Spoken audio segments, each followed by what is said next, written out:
أعوذ بالله من الشيطان اللعين الرجيم بسم الله الرحمن الرحيم الحمد لله رب العالمين والصلاة والسلام على أشرف الأنبياء والمرسلين والشفيع المذنبين أبي القاسم محمد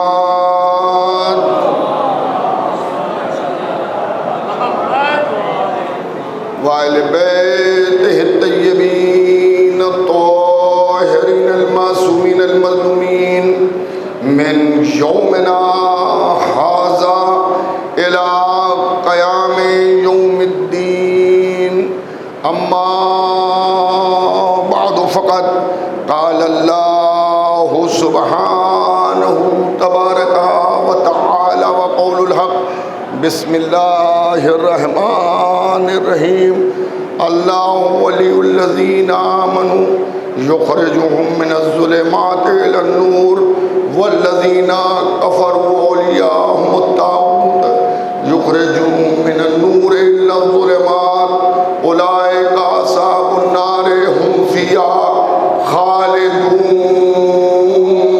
صلوات بھیجیے گا محمد علیہ.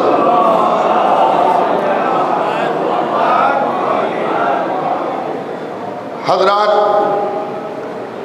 جو نوجوان پیچھے بیٹھے ہوئے ہیں ان سے گزارش ہے بیٹا تم لوگ آگے آ جاؤ تاکہ بعد میں آنے والوں کو زحمت نہ ہو. آ جائیے. اور جو لوگ دیوار کا سہارا لیے ہیں اگر کوئی مجبوری ہے اور کوئی دشواری ہے تو کوئی بات نہیں، اللہ مجبوری میں معاف کرتا ہے. لیکن اگر کوئی مجبوری نہیں ہے تو آپ حضرات باقاعدہ فرشی ادا پہ تشریف رکھیں. تھوڑا تھوڑا سا اور آگے آ جائیے، ادھر آ جائیے، آ جائیے. مولا سلامت رکھیں آپ سب حضرات، محب اہل بیت ہیں. خدا سلامت رکھے. آپ حضرات بھی تھوڑا ادھر تشریف لے آئیے. خدا سلامت رکھے. ایک بلند تر صلوات بھیجیے محمد و آل محمد.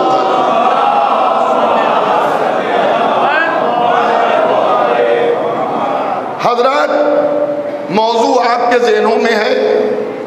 مجھے کوئی طویلی تمہید نہیں عرض کرنا ہے، کوئی طویل تمہید نہیں عرض کرنا ہے، اس لیے کہ گفتگو ہے نور اور ظلمت پر.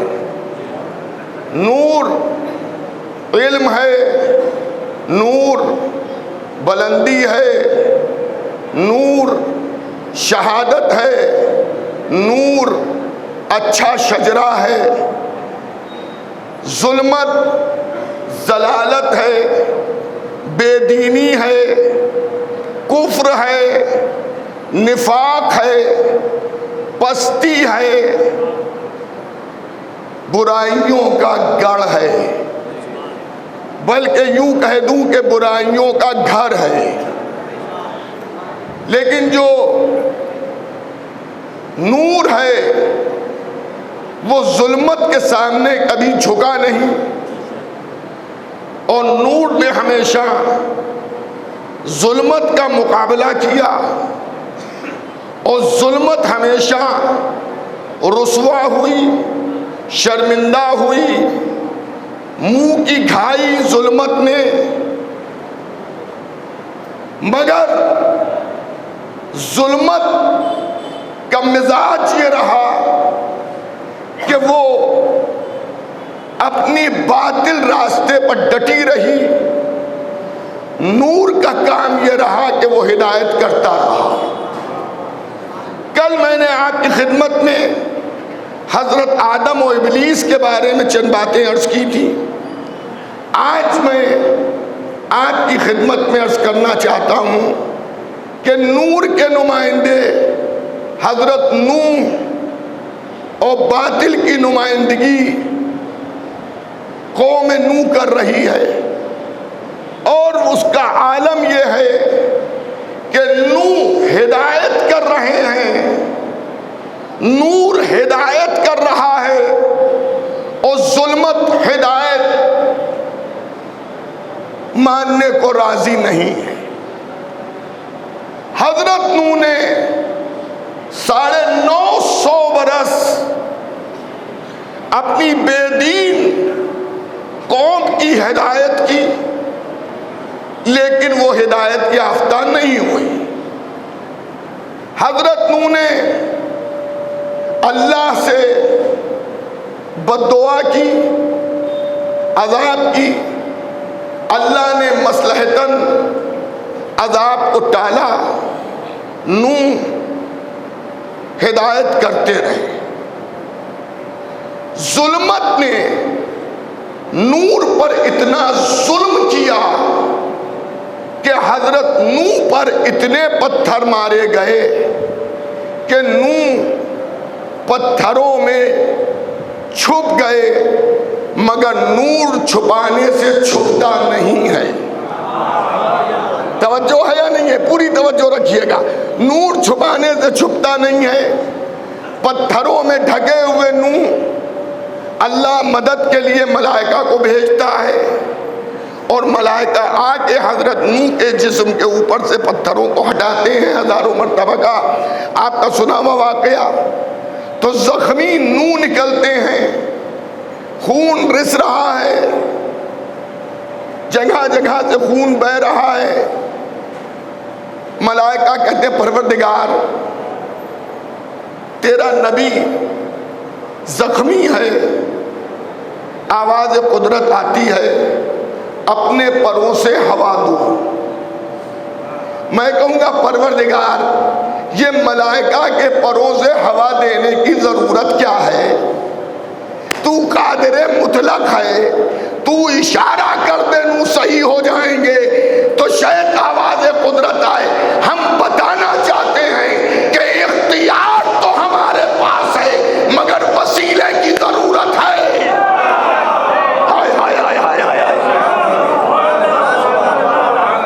جب ایک نبی بغیر وسیلے کے نہ صحیح ہوا تو امت محمدیہ بغیر وسیلے کے جنت کیا جائے گی؟ مل جل کے صلوات بھیجئے محمد و آل محمد۔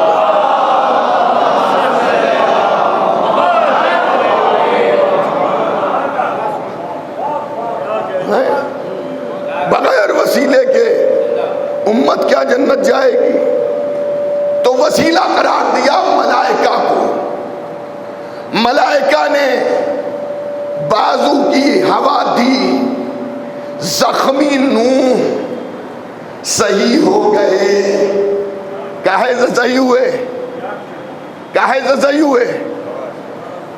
خالی ہوا سے نہیں، ملائکہ کے پروں کی ہوا سے زخمی نوح صحیح ہو گئے۔ اسی لیے تو ہم اہل بیت کو آدم سے، نوح سے، ابراہیم سے، موسیٰ سے، عیسیٰ سے، یحییٰ سے، زکریا سے، سلیمان سے افضل سمجھتے ہیں۔ آدم ثانی حضرت نوح جب زخمی ہوئے تو ملائکہ کے پروں سے شفا ملی۔ بھائی پوری توجہ رکھیے گا۔ جب حضرت نوح زخمی ہوئے تو ملائکہ کے پروں سے شفا ملی، اور جب اللہ نے فطر اس کے بالوں پر لے لیے،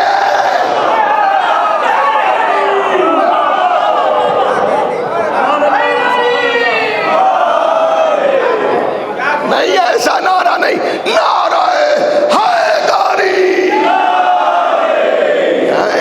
خدا سلامت رکھے۔ فطروس کے بالوں پر کس نے صحیح کیے؟ حسین کے گہوارے نے۔ اب مجھے نہیں معلوم لکڑی کا تھا، کپڑے کا تھا، لوہے کا تھا، چاندی کا تھا، سونے کا تھا، کاہے کا گہوارہ تھا، جس بھی چیز کا گہوارہ تھا، حسین سے مس نہیں ہوا فطروس۔ گہوارے سے مس ہوا، یا لکڑی سے مس ہوا، یا کپڑے سے مس ہوا، یا سونے سے مس ہوا، یا چاندی سے مس ہوا،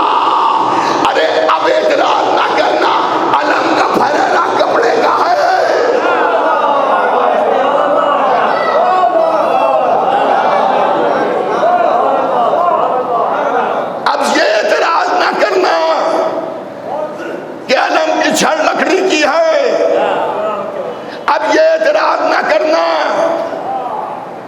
کہ ذوالجناح تو یہ کام گھوڑا ہے، نہیں، عظمت نسبت سے ہے، عظمت نسبت سے ہے۔ جس جھولے میں حسین لیٹ جائے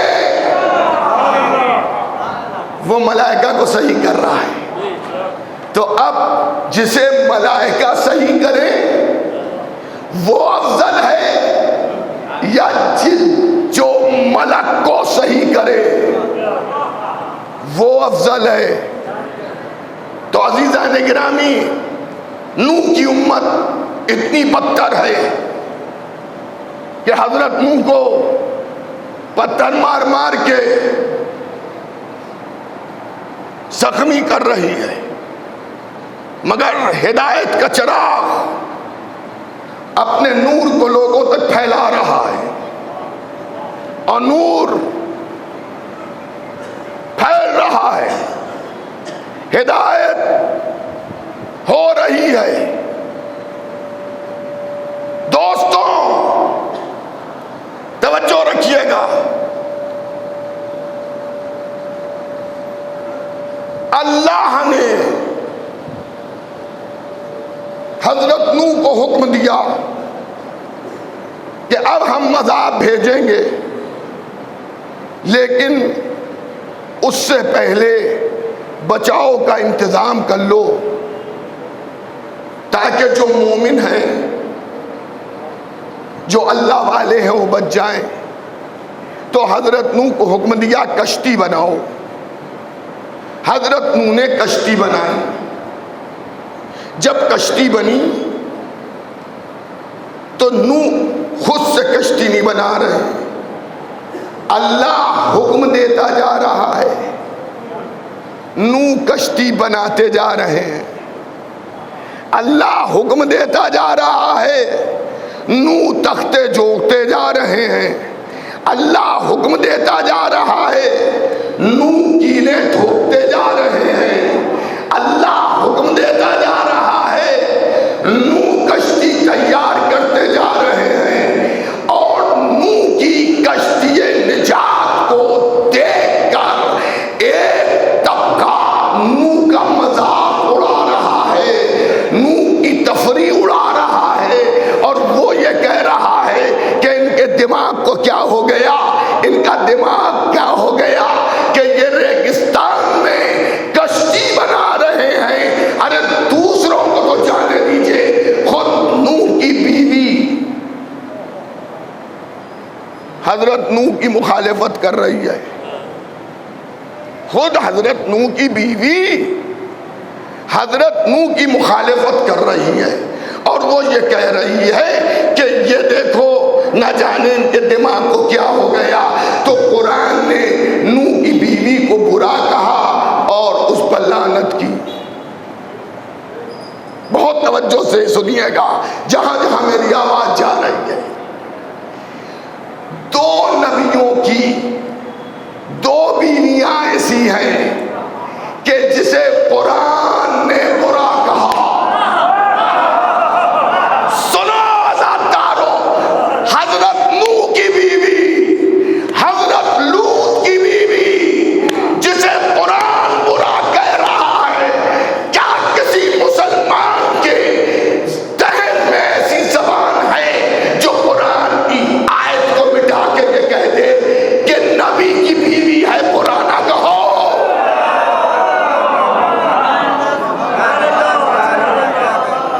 کیا کسی میں یہ ہمت ہے کہ وہ کہے لوط کی بیوی کو برا نہ کہو، نوح کی بیوی کو برا نہ کہو؟ عزیزان گرامی، نبی کی بیوی کو جو شرف ملا ہے وہ نبی کی نسبت سے ملا ہے۔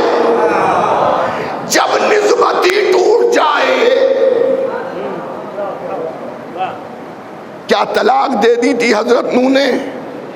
میں نے نہیں پڑھا، طلاق نہیں دی تھی، لیکن نوح کی بات کو مان نہیں رہی تھی، جو نوح سمجھا رہے تھے وہ مان نہیں رہی تھی، تو قرآن نے اس کی مذمت کی۔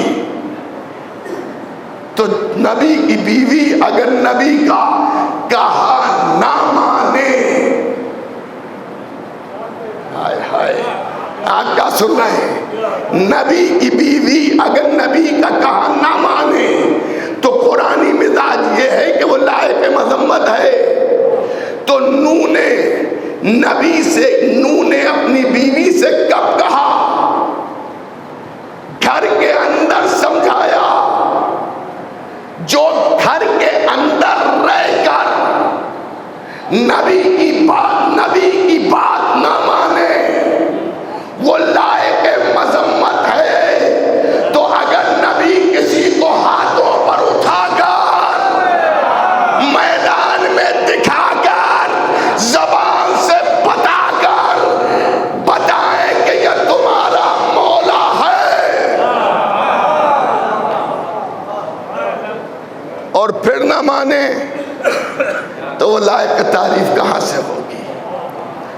سب مذمت کرتے رہے مگر حضرت نوح اپنا کام کرتے رہے۔ جب عذاب الہی نازل ہوا تو حضرت نوح نے اپنی کشتی پر مومنین کو سوار کیا۔ اچھا ابھی تک نوح کی کشتی مخصوص لوگوں کے لیے نہیں ہے، جس کا دل چاہے سوار ہو جائے آؤ۔ ابھی تک تم کیا تھے، اب آ جاؤ، اب آ جاؤ، دوسروں کو تو جانے دیجئے۔ ایک صلوات بھیجیے گا محمد و آل محمد پر تشریف لے آئے۔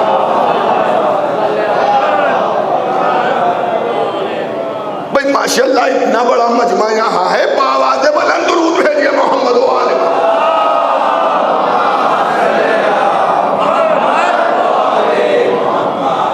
تو حضرت نوح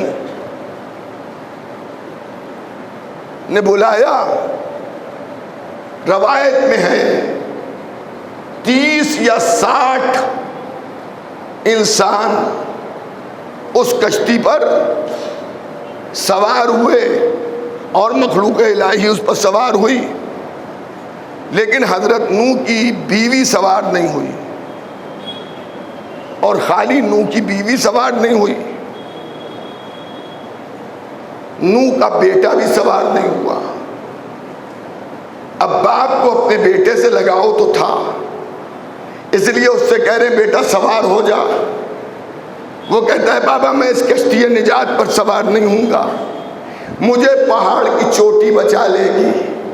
نبی کہہ رہے ہیں کہ سوار ہو جا، وہ کہہ رہے ہیں مجھے پہاڑ کی چوٹی بچا لے گی۔ نبی کہہ رہے ہیں سوار ہو جا، وہ کہہ رہا ہے مجھے پہاڑ کی چوٹی بچا لے گی۔ اس کا مطلب یہ ہوا کہ جو سفینۃ النجات سے بھاگتا ہے اسے پہاڑ کی چوٹی ہی ملتی ہے، چاہے نوح کا زمانہ ہو چاہے محمد کا زمانہ ہو۔ ایک اور صلوات بھیجیے گا محمد و آل محمد۔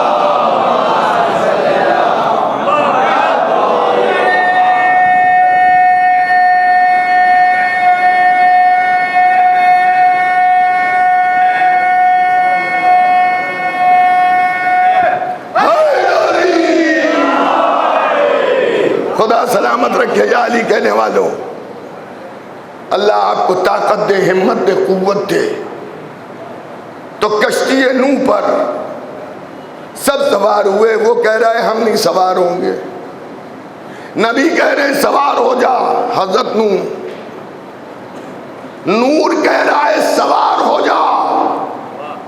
ظلمت سوار ہونے پر راضی نہیں، بڑا ضدی تھا۔ کبھی ایسا ضدی میں نے نہیں دیکھا تاریخ میں۔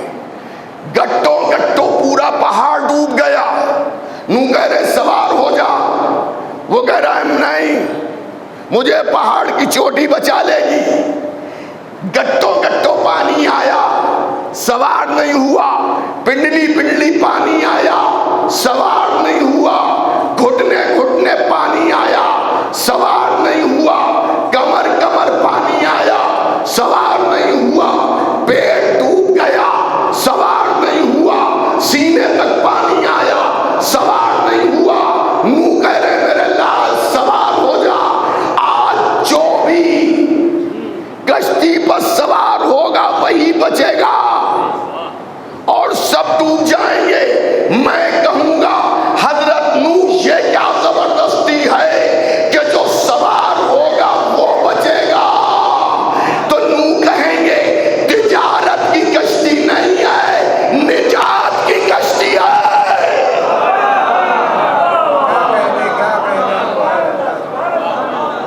نجات کی کشتی ہے.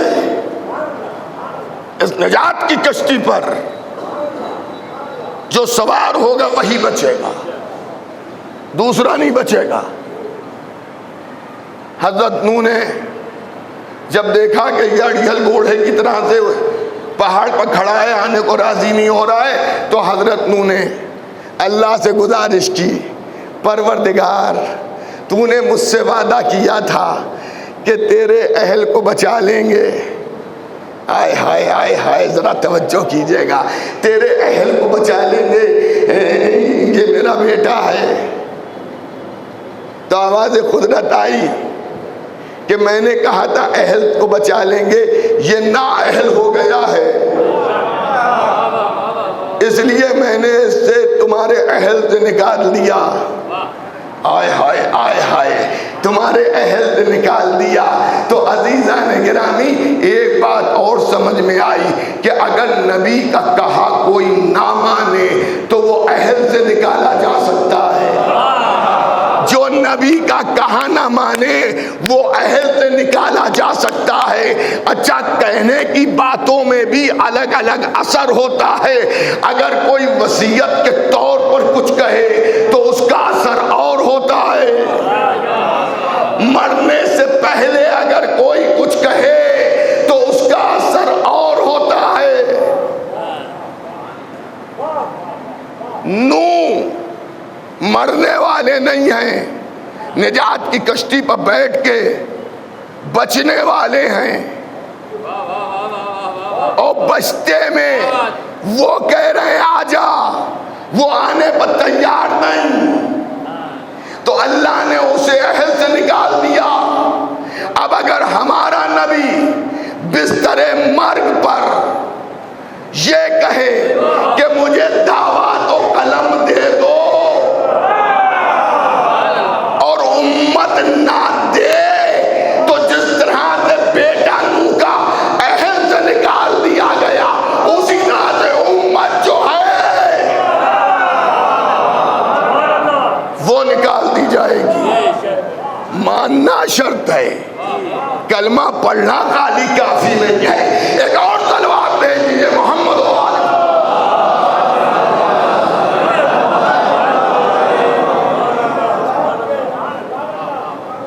اچھا صاحب، ایک حدیث ہے پیغمبر اسلام کی، میرے اہل بیت. اہل بیت میں کون؟ مولا علی، بی بی زہرا، امام حسن، امام حسین. میرے اہل بیت کی مثال کشتی نوح کی جیسی ہے. جو اس پر سوار ہو گیا وہ نجات پائے گا. کشتی نوح کی جیسی میرے اہل بیت کی مثال ہے. میں کہوں گا یا رسول اللہ، آپ نے تو جب بھی کوئی مثال دی تو اسے دکھا بھی دیا، کیا کبھی آپ نے اہل بیت کو کشتی کی صورت میں ہمیں دکھایا بھی؟ تو شاید نبی محمد جواب دے، کیا تم نے نہیں دیکھا کہ جب آیت تطہیر کا نزول ہو رہا تھا تو کبھی حسن آ رہے تھے، کبھی حسین آ رہے تھے، کبھی علی آ رہے تھے، کبھی فاطمہ آ رہی تھی. جب سب آ گئے تو میں نے کہا یہ ہے میرے اہل بیت. اچھا صاحب، کشتی کاہے پہ چلتی ہے؟ ریت پہ چلتی ہے، آگ پر چلتی ہے یا پانی پہ چلتی ہے؟ کشتی چلتی ہے پانی پر، آگ پر کشتی نہیں چلتی ہے. اہل بیت کشتی نجات ہے، کوثر کے پانی پر لے جائیں گے، جہنم کی آگ سے بچا لیں گے. ہو سکتا ہے کچھ لوگوں کو اب تو ٹی وی چینلز کے ذریعے گھروں میں بیٹھ کر لوگ مجلسیں سنتے ہیں. تو کبھی کبھی لوگ یہ کہتے ہیں کہ ان کو دیکھیے جنت بانٹنے بیٹھ گئے، کہ اہل بیت سے محبت کر لو جنت مل جائے گی، اہل بیت سے محبت کر لو کوثر مل جائے گا، اہل بیت سے محبت کر لو حوران جنت مل جائیں گی، اہل بیت سے محبت کر لو نجات مل جائے گی۔ تو پہلی بات تو یہ ہے کہ یہ کوئی ہمارا قول تھوڑی ہے، یہ پیغمبر اسلام کا قول ہے۔ آپ کو جھگڑا ہے تو پیغمبر اسلام سے جا کے کہیے، مدینے جائیے رسول کی قبر پہ فریاد کیجئے اور رسول سے کہیے یہ آپ نے کیا اہل بیت کی محبت کو لا کے رکھ دیا کہ ان سے محبت کیجئے تب جنت ملے گی۔ یہ سفینہ نجات ہیں، یہ کشتی نجات ہیں، یہ حضرت نوح کی کشتی کے مانند ہیں۔ اس سے تو قوم گمراہ ہو رہی ہے، اہل بیت کے فضائل سن کر قوم گمراہ ہو رہی ہے۔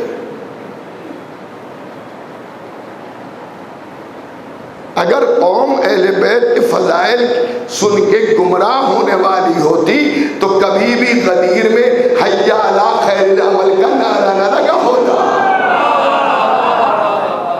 حی علی خیر العمل کا نعرہ نہ لگا ہوتا، عمل خیر کی طرف بلایا۔ میں یہ نہیں کہتا کہ نماز کا پڑھنا عمل خیر نہیں ہے، روزے کا رکھنا عمل خیر نہیں ہے، زکوٰۃ کا دینا عمل خیر نہیں ہے، حج بیت اللہ کا کرنا عمل خیر نہیں ہے، والدین کا خیال رکھنا عمل خیر نہیں ہے، نہیں، یہ سب بھی عمل خیر ہے، مگر یہ سب خیر اس وقت تک خیر ہے جب ولایت علی دل میں ہے۔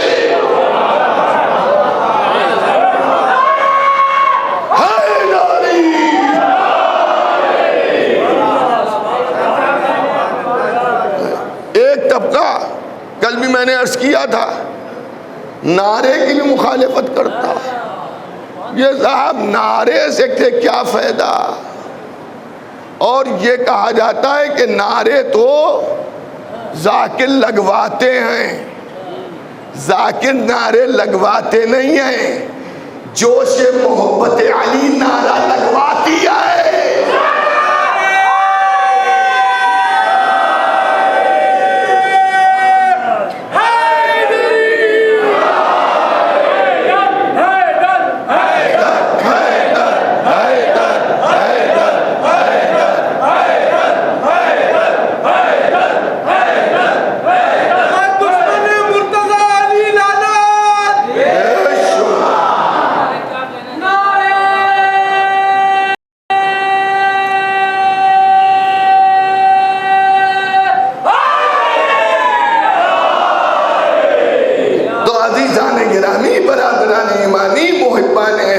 پیغمبر عزاداران امام مظلوم کربلا، تو یہ آپ سمجھ لیجئے، اس نعرے کے اوپر مجھے ایک بات ام محترم خطیب اکبر مولانا مرزا محمد اطہر صاحب علی اللہ مقامہ کی یاد آ گئی۔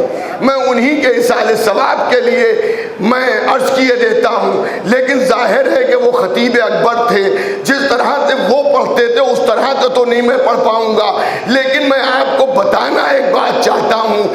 اب میں محترم فرمایا کرتے تھے کہ نعرے حیدری جو ہے یہ جاگت رہو کا نعرہ ہے، یہ جاگت رہو کا نعرہ ہے۔ جو لوگ دیہاتوں میں رہ چکے ہیں ان کو معلوم ہے کہ ایک زمانہ تھا چوری کا، ڈکیتی کا، لوٹ مار کا، تو رات میں ڈکیت چور گاؤں پہ حملہ کر کے گاؤں کو لوٹتے تھے، تو جب لوٹنے آتے تھے تو ان سے بچنے کے لیے پہرا دیا جاتا تھا، لوگ لاٹھیاں واٹھیاں لے کے پہرا دیتے تھے، اور پہرے میں وہ کیا نعرہ لگاتے تھے؟ جاگت رہو، جاگت رہو، جاگت رہو۔ گاؤں والے تو چین سے سوتے تھے کہ پہرا دیا جا رہا ہے، چور اس نعرے سے ڈرتا تھا کہ سب جاگ رہے ہیں۔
گرامی، برادران ایمانی، محبان اہل بیت پیغمبر، مسلمانوں کو کیوں برا لگ رہا ہے؟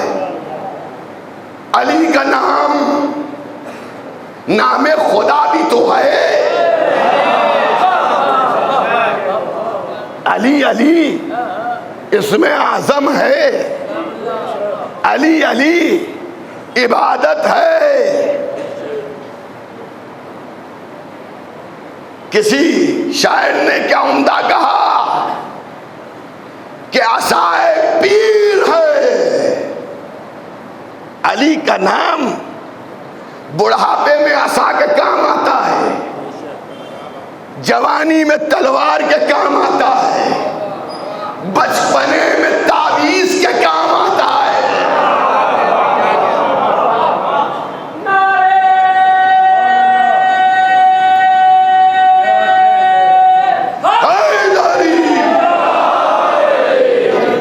تو عزیزان گرامی، برادران ایمانی، محبان اہل بیت، عزاداران امام مظلوم کربلا، علی کا نام، فضائل اہل بیت کی مخالفت نہ کیجئے۔ میں ہاتھ جوڑ کے اپنی قوم سے کہوں گا، تبلیغ کے باہوں میں بہیے نہیں، یہ نہ کہیے کہ یہ مجلسوں میں علی کے ذکر کیوں، کوئی کام کی بات ہو، سب سے بڑے کام کی بات علی کرنا ہے۔ سب سے بڑے کام کی بات علی کرنا ہے۔ جس دن علی چھوڑ دیا، سب بیکار کے باتیں ہو جائیں گی، کوئی کام کی بات نہیں رہے گی۔ اس لیے کہ اس نبی کو کہ جس نے ساری کام کی باتیں بتائی تھی، اس سے کہہ دیا گیا اگر یہ نہ پہنچایا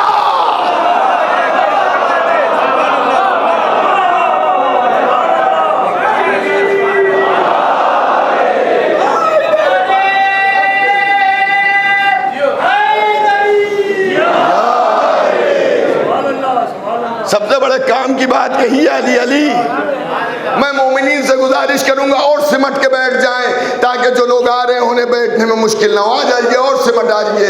یہ غدیر کے ماننے والے ہیں، ان میں بلایا جاتا ہے، بھگایا نہیں جاتا ہے۔ آئیے اور سمٹ کے آ جائیے، بیٹھ جائیے۔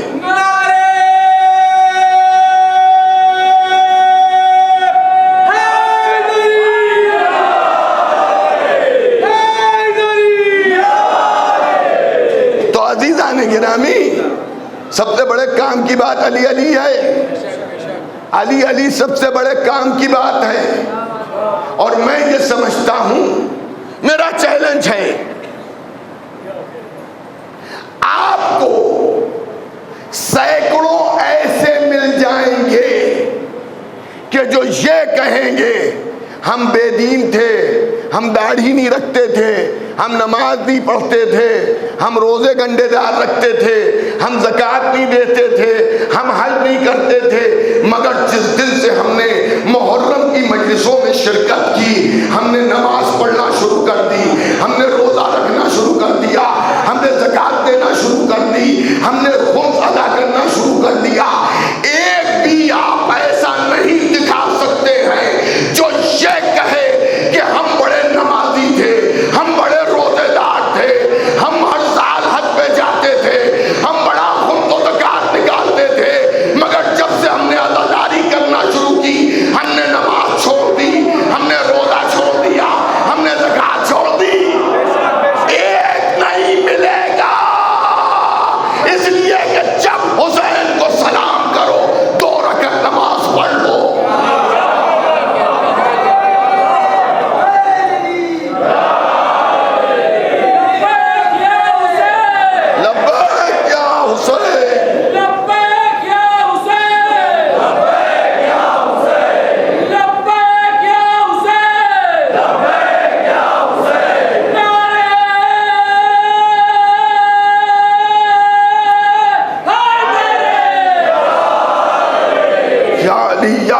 یا علی کہنے والوں، خدا تمہیں سلامت رکھے، خدا تمہیں سلامت رکھے۔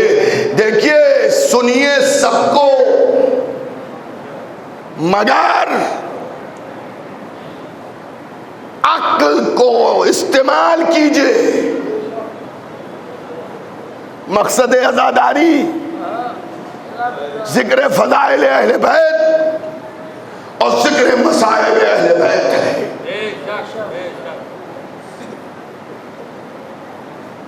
ذکر فضائل اہل بیت، ذکر مصائب اہل بیت ہے.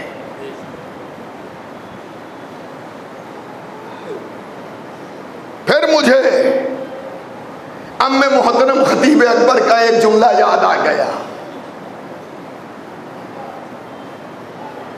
بن بلائے مہمان کو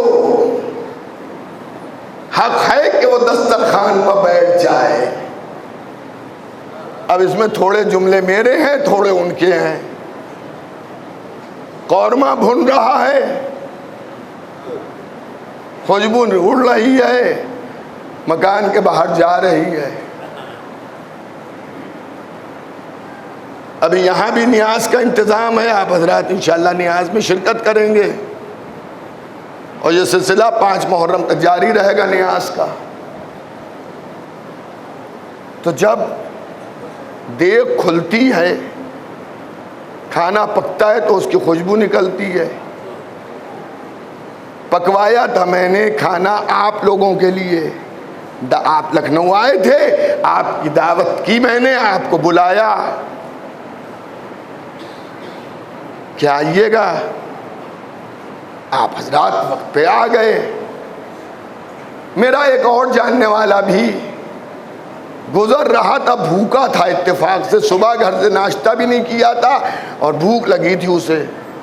تو اس نے کہا کہ جعفر عباس کے یہاں کھانے کی خوشبو آ رہی ہے، چلو انہی کیا کھا لیں. میں نے دروازہ، انہی نے کھٹکھٹایا، میں نے دروازہ کھول دیا. میں نے کہا خیریت؟ کہا بھائی بھوکے بہت ہیں. ہم نے کہا بڑے اچھے موقع سے آ گئے کہ بھوکے ہو، ہم نے 5 آدمیوں کو دعوت پہ بلایا ہے، ساتھ میں تم بھی کھا لینا. انہوں نے کہا ٹھیک ہے. ان کو بلا لیا ہم نے، دسترخوان لگا. تو جن کو بلایا گیا تھا وہ تو ابھی دسترخوان پر پہنچے نہیں. جو بن بلایا تھا وہ چودھری بن کے بیٹھ گیا. تو برا تو لگا مجھے، مگر اتنا مطلب چل جاتا ہے کہ بھئی زیادہ بھوکا ہوگا. لیکن جب میں نے اپنے مہمانوں کو کہ جن کے لیے کھانا پکوایا گیا تھا انہیں بلایا تو اس نے گھورا، کسی کو دھکا دیا، کسی کو کونھی ماری اور یہ کہا کہ ہم پہلے کھا لیں بعد میں آپ آئیے گا. تو میں نے اسے گھورا، ارے انہی کے صدقے میں تو تم کھا رہے ہو.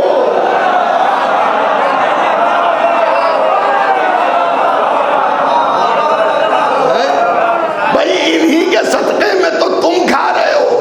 کھانا ان کے لیے پکایا گیا ہے، تم آ گئے تو تم بھی کھا لو. اگر ان کے ساتھ مل جل کے کھانا ہے تو کھا لو، اور اگر ان کو ہٹا کے کھانا چاہو گے تو نکل جاؤ. مجلس حسین میں فضائل اہل بیت کے ساتھ تبلیغ چل جائے گی، مگر فضائل ہٹا کے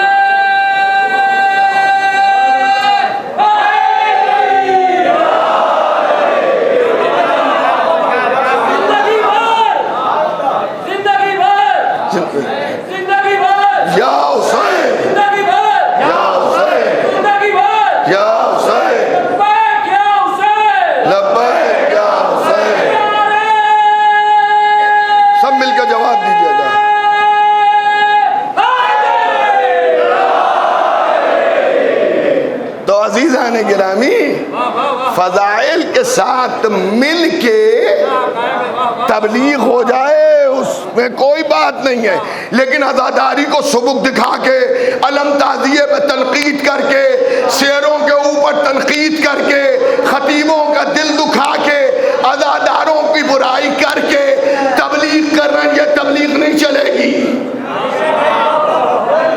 تبلیغ وہ چلے گی کہ مصائب اہل بیت بھی ہوں، کردار اہل بیت بھی ہو۔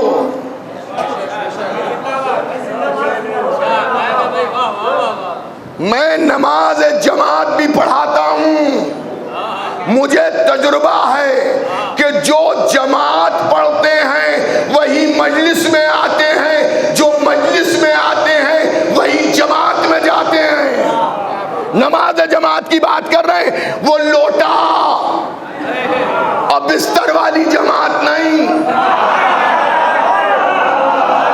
نماز جماعت، نماز جماعت ہے، بڑا ثواب ہے۔ لوگ جاتے ہیں، سب نماز بھی پڑھتے ہیں، روزے بھی مومنین رکھتے ہیں۔ ایک گروہ وہ ہے جو بس عزاداروں کے عیبوں کو دوربین سے ڈھونڈ رہا ہے، دوربین لگائے بیٹھا ہوا ہے کہ عزاداروں کا کوئی عیب دیکھے۔ کیا آل محمد نے ہمیں یہی حکم دیا ہے کہ لوگوں کے عیبوں کو دیکھو؟ آل محمد کا حکم ہے لوگوں کی برائیوں پہ پردے ڈالو، ان کی اچھائیوں پہ نظر رکھو۔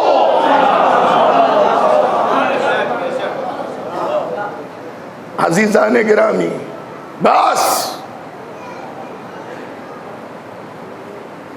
مجلس تمام ہو رہی ہے۔ مجلس اپنے وقت کی پابندی سے یہاں شروع ہو جاتی ہے 10 بجے۔ میں آپ حضرات سے گزارش کروں گا، جس طرح سے بمبئی کا شیڈول ہمیشہ رہا کہ ہر خطیب، ہر ذاکر نے 1 گھنٹے کے اندر مجلس کو تمام کیا، خصوصاً ایام عزائے حسینی کی جو آخری مجلس ہو رہی ہو۔ اب اس کے بعد کوئی مرکزی مجلس نہیں ہے، اس میں خطیب جتنی دیر چاہے پڑھے، لیکن جو تسلسل سے مجالس ہیں اس میں اس چیز کا خیال رکھا جائے کہ عزادار دوسری مجلسوں میں بھی شرکت کر سکے۔ بس عزاداروں، تقریباً 45 منٹ میری تقریر کو ہو چکے، میں 60 منٹ سے زیادہ آپ کی خدمت میں کچھ نہیں عرض کرنا چاہتا۔ آج 2 محرم کا دن گزر گیا اور 3 محرم کی رات آ گئی۔ آج کا دن بہت اہم دن تھا، اس لیے کہ 1400 برس پہلے آج ہی کے دن حسین کا قافلہ سرزمین کربلا پر پہنچا تھا۔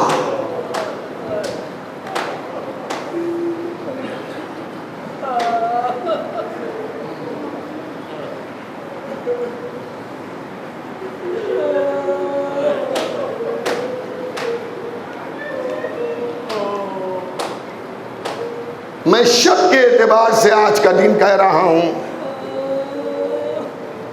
کیونکہ شب 2 محرم لگ گئی۔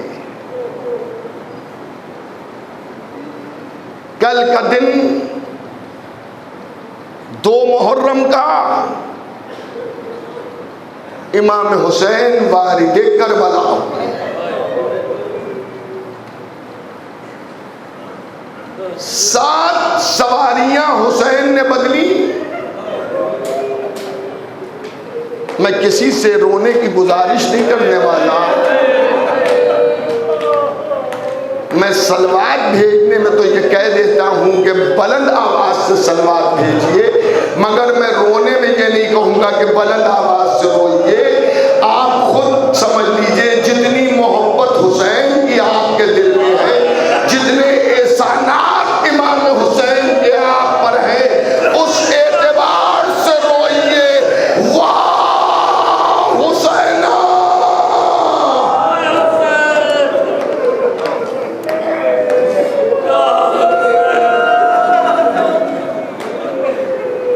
الحمدللہ پورا زینبیہ چھلک رہا ہے، لوگ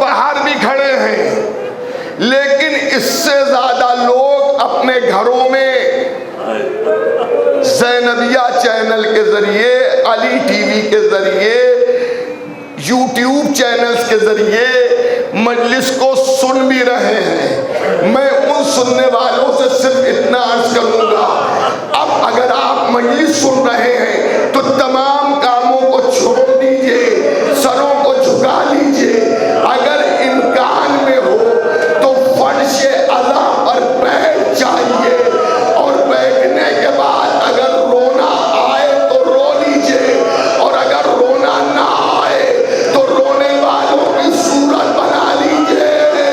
اگر آپ کو فاطمہ الزہرا کو بلانا ہے، ارے ٹوٹی پسلیوں والی ماں،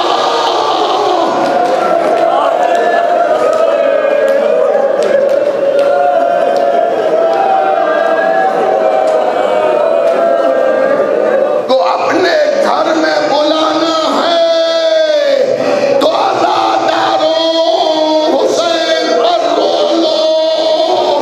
2 محرم کل کا دن وہ دن ہے کہ جب حسین والد کربلا ہوئے، 7 سواریاں بدلی، جب معلوم ہوا کہ یہ زمین کربلا ہے تو حسین جھکے، ایک مٹھی خاک لی، اور جب سونگی تو زینب کو سنائی، زینب نے سر پیٹ لیا۔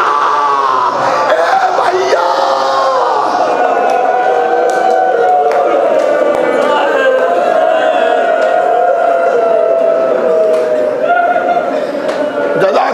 جزاک اللہ، خدا سلامت رکھے، خدا کوئی غم نہ دے سوائے غم اہل بیت پیغمبر کے، اللہ کوئی غم آپ کو نہ دے سوائے غم حسین کے۔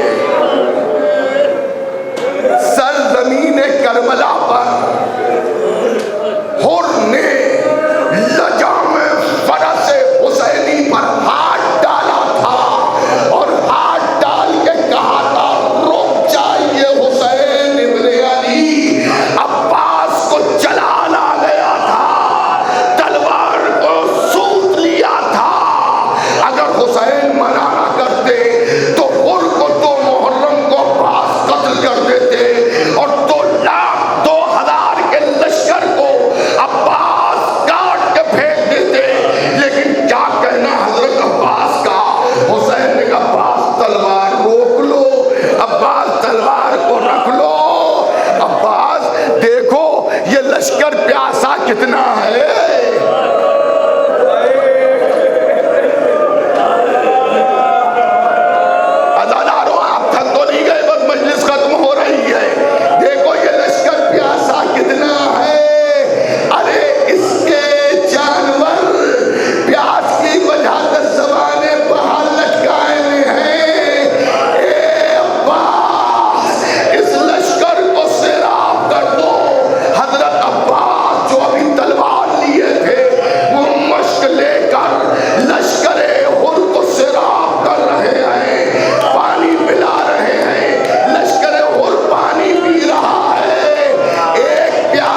نے تلوار سے زمین پر ایک خط کھینچا، ایک نشان